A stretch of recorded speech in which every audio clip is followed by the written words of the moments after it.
the new Miss Universe is...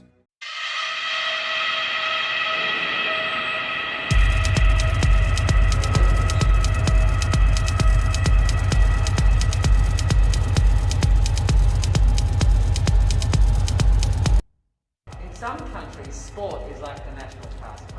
That's In true. the Philippines, some might say that pageantry is the pastime. That's true. You know what? In the Philippines, we have pageants all over the places. Yes, we have pageants in the barangay, in school, national, local. That's why we really love Miss Universe. It's like it's giving pride and putting the Philippines back on the pedestal. That's why there's an added pressure as a candidate coming from a pageant-loving country. But it's a good pressure.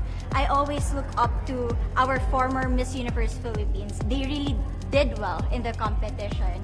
And now this is my time to show who I am, to offer what Rabiya can show to the rest of the universe. So I'm very happy, and at the same time, I'm excited to make all my kababayans proud, and hopefully I do. Why do you think it is that the Philippines love pageants? They have appreciation for beauty. We do love pageant because we used to think that we wanted to be included in the world, I have to be honest, in the Philippines, my skin color used to be not the standard of beauty. I was obsessed whitening my skin because these are the kinds of beauty queen we see on the mainstream. But things were different now. That's why I'm very proud to be a morena. In the Philippines, we call it morena. It's brown skin girl. And to be able to represent, my color, my identity as a true Filipina. Tell me about your journey to being crowned Miss Philippines. In a world that, in a country I should say, that loves pageants. That must have been a very intense process. Tell me about your journey to being Miss Philippines. Well, my journey was crazy. You know what? I started to be a dark horse. Nobody noticed me. Nobody knows I was in the competition up until the preliminary and the coronation night. And when I won, I received different comments. Of course, there were people who didn't expect me to do well, who think that I cheated. That's why I need to redeem myself in Miss Universe. I really need to do well in this competition. And the thing is, I love pressure. I love criticism. I get better every day with that.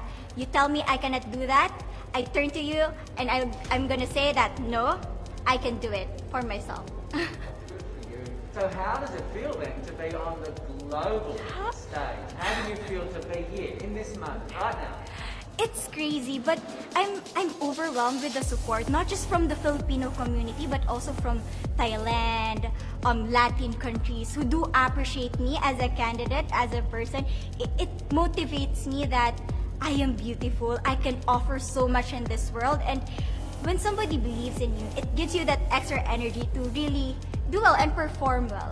Do you have a sense with the girls, all of the girls competing, you're competing, but is there a sense of camaraderie with all of the girls? Is there like a real spirit to, sort of motivate each other to do better?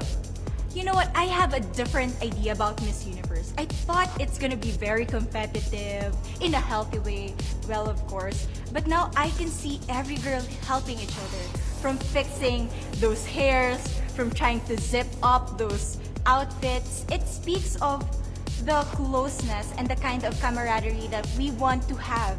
The goal of Miss Universe is not just to crown one girl, but also to build a genuine and long-lasting friendships among us.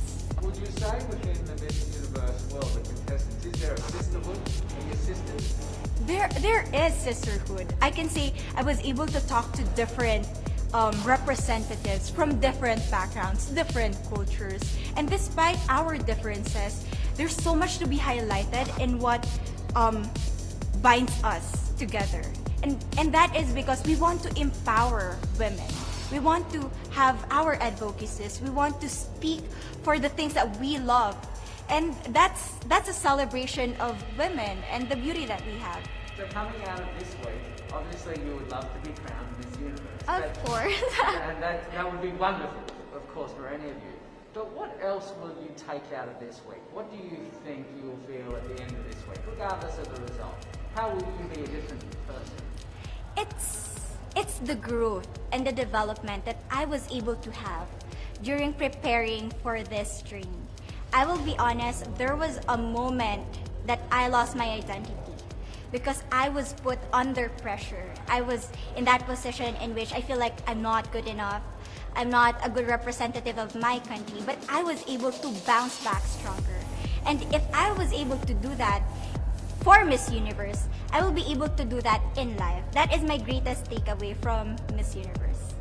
Okay, so the Philippines have a huge amount of fans. Yes. I want you to give us a little bit of a message to the fans here and at home. But send a message. What would you say to all the fans in the Philippines? To all my fans from the Philippines and from all over the world, maraming salamat po. Thank you so much for loving me and for believing in me. It means a lot to somebody who is so naive in this industry, who has no idea how to become a beauty queen on the first day of my journey. But because of your love and support, I was able to be the woman that I am today. And regardless of the result, I may or I may not win the crown, but one thing is for sure, I'm gonna make you all proud.